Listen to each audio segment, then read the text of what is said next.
Yeah, I don't know. You can leave it live now, eh? It's live now on the site. I'll see if I can get this out to anybody real quickly. So live now on YouTube, yeah? Thanks, Ray.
All right, so I'm back on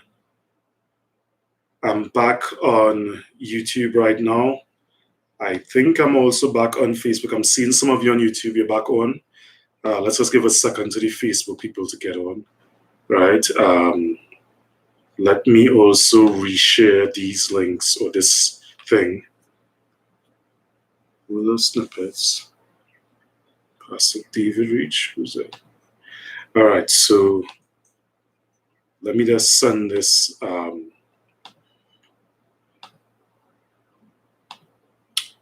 So on Facebook, I'm seeing a few of you are there. On YouTube, I'm seeing a few of you there. On Facebook, yeah, one person is back in on Facebook. So we'll restart very shortly. So just give us a few seconds, like literally seconds. In about 30 seconds, we'll restart on Facebook. And that's reposting one of the links on Facebook as well. So people could see it. Because I'd advertised the first link, and so I just want to make sure people have this.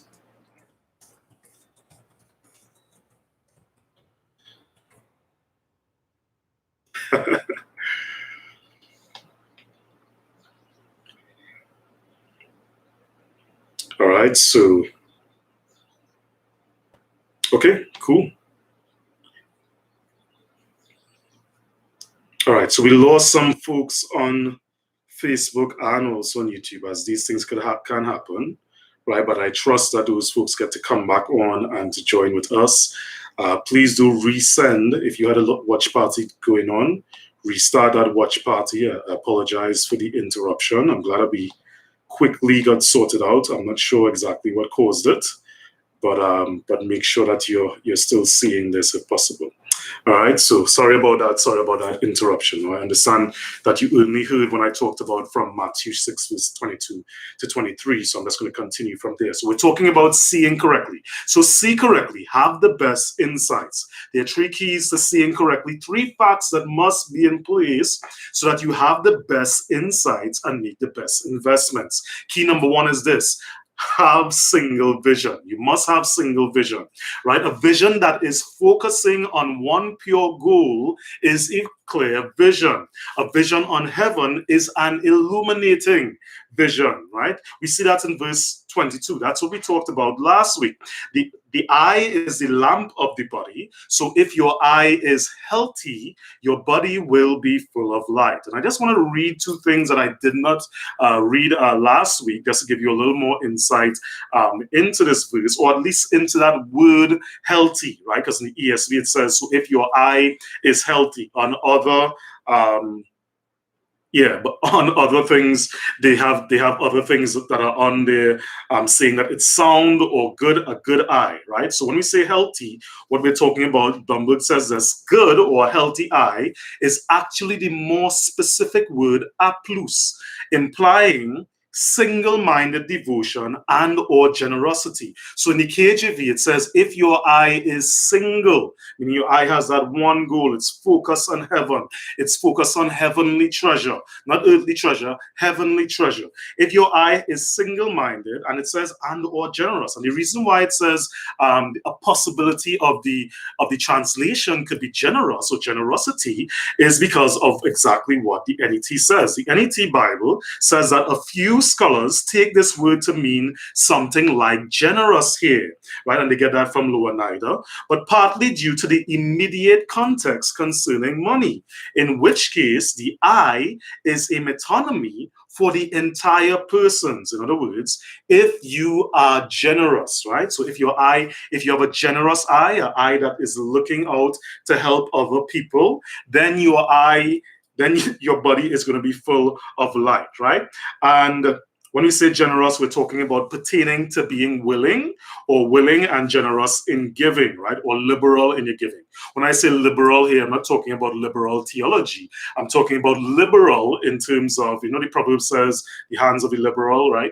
It's talking about those who will give out. They're free in their giving. When they see a need and they have the capacity to meet that need, then they will give, all right? So that's what we're talking about here when we say the word liberal or generous. Okay, in James chapter 1 and verse 5, this is another verse that implies or shows to us quite clearly that this verse is most likely talking about generous. It fits because of context, it fits because of some of the explanations that Lower Nida would give, but also the word is actually used in the book of James, chapter 1 and verse 5. And I said that, yes, if you're doing biblical studies, you'd want to look at how Matthew uses it.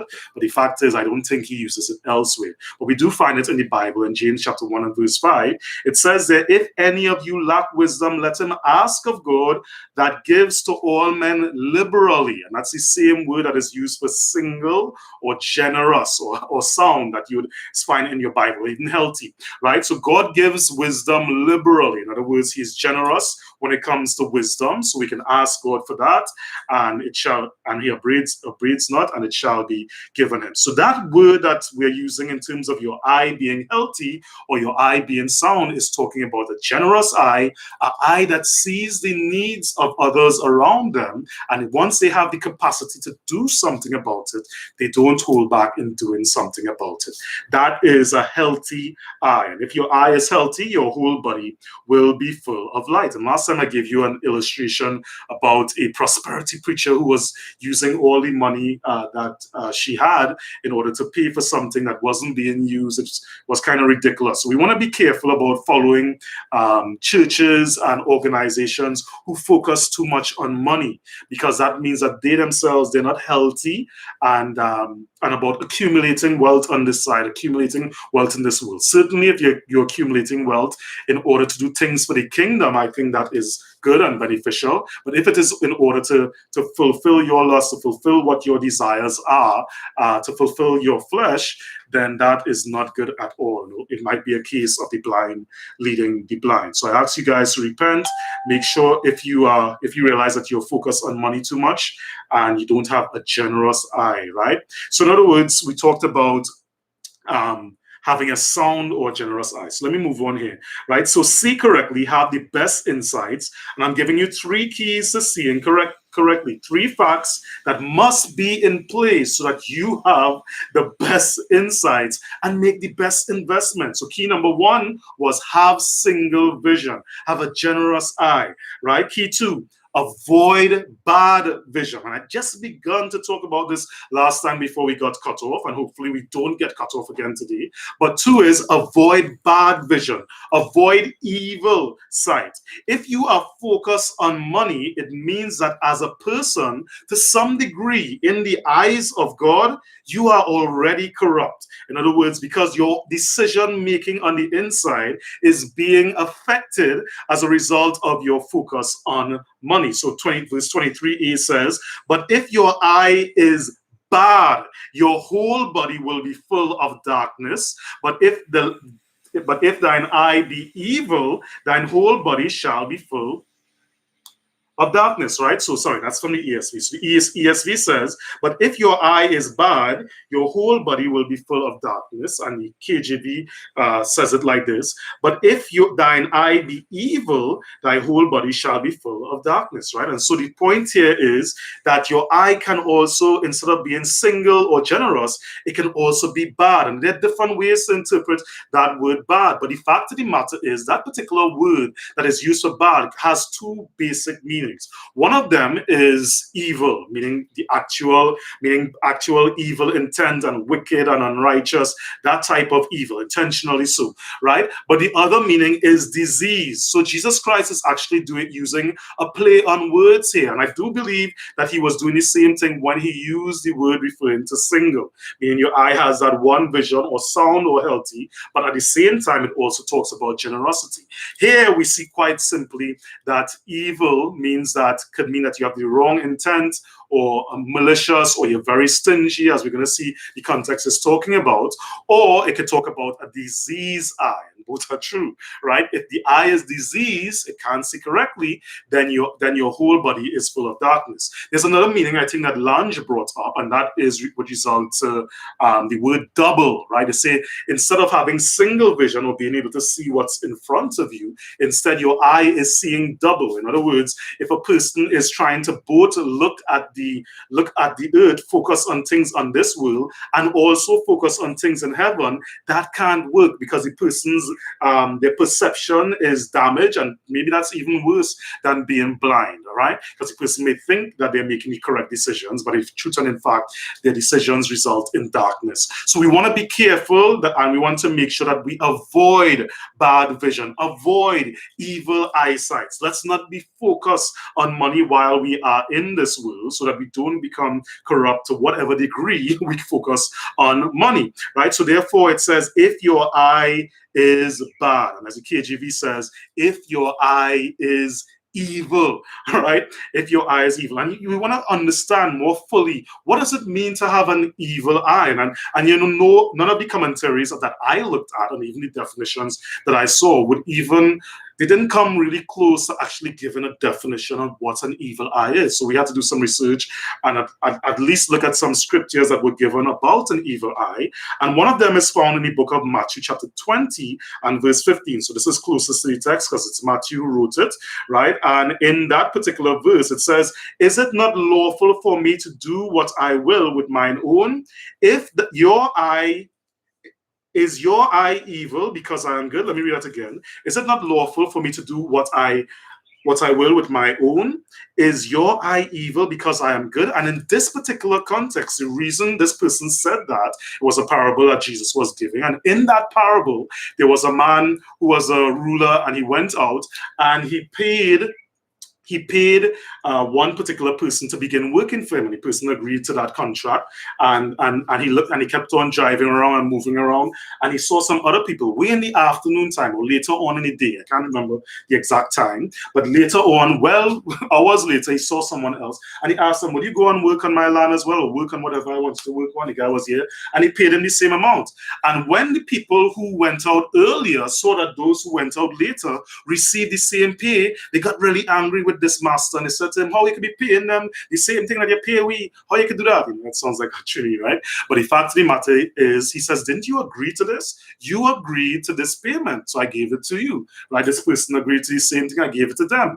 Why is your eye evil because I'm good, right? I'm graciously employing you. I didn't have to hire you. I was just deciding out of my own heart, most likely that's what he was doing, to make sure that you have some type of income. And I was doing the same thing for these other people. In other words, he was showing grace. That's what the ruler was in truth and in fact doing. And so he says, is it not lawful for me to do what I will with mine own? Is your eye evil because I am good, right? So in other words, the person was stingy. They were only thinking about themselves, and they didn't want to see another person be paid more than them, or be paid the same amount rather, right, for less time. That's something that really bothered them. And someone with an evil eye, they don't like seeing other people benefiting or getting further than them in a shorter amount of time, even making more money than them within a short amount of time. That will bother that person because they have an evil eye. They start looking sideways, or as we say in Trinidad, they'll start giving that person cut eye, right? So in other words, that gives us some idea into what that word evil eye means. And there's a more general application of this, and I'll talk about that with regards to the kingdom of heaven when we get to Matthew chapter 20, right? But right now I'm just dealing with what is an evil eye. So let's look also or how bad is an evil eye. Mark chapter 7, verses 21 and 22. There it says, "For from within, out of the heart of men, proceed evil thoughts, adulteries, fornications, murders, thefts, covetousness, wickedness, deceit, lasciviousness, an evil eye, blasphemy, pride, foolishness," right? And wow, this is a really terrible list. So this is a list of things that come out of the heart of a man. This is a time when Christ is describing to those who are questioning why your disciples not washing your hands or whatnot. And Christ is not, nope, it's not washing your hands. I don't know, we washing our hands a lot. That's not what truly defiles someone. What really defiles someone or gets someone dirty in the eyes of God is what proceeds out of the heart. And so Jesus Christ gives this list of things that include sexual immorality and unrighteousness and murders and blaspheming against God and being proud and being foolish and all these other things. And amongst those things, being very sexually loose, that's what lasciviousness talks about. I had to look up that word the other day, right? But the fact of the matter is, an evil eye is mentioned in there. So a stingy person, a person whose eye is only about their own exaltation, and they may be looking angrily when other people also benefit. Again, this fits within that particular context. But one verse, if you need to be completely convinced as to what that word evil eye speaks about, let's look at Deuteronomy chapter 15 and verse 9. I think this verse gives us the clearest, even though it occurs in the Old Testament, it gives us the clearest understanding if we read it in context as to what an evil eye is. And we don't even have to describe what's going on around, because where the term occurs, you will know exactly what it means. Here's what it says in Deuteronomy chapter 15 and verse 9. It says, "Beware that there be not a thought in your wicked heart, saying, the seventh year, the year of release is at hand." So there was this seventh year where you're supposed to have this rest, this time of celebration, this time of being good to your servants and being very good to the poor and things like that, right? So beware that there be not a thought in thy heart, saying, the seventh year, the year of release is at hand, and your eye be evil against your poor brother, and you give him naught. In other words, you give him nothing. And he cry unto Yahweh, he cries unto the Lord, against you, and it be a sin unto you. Let me read that again.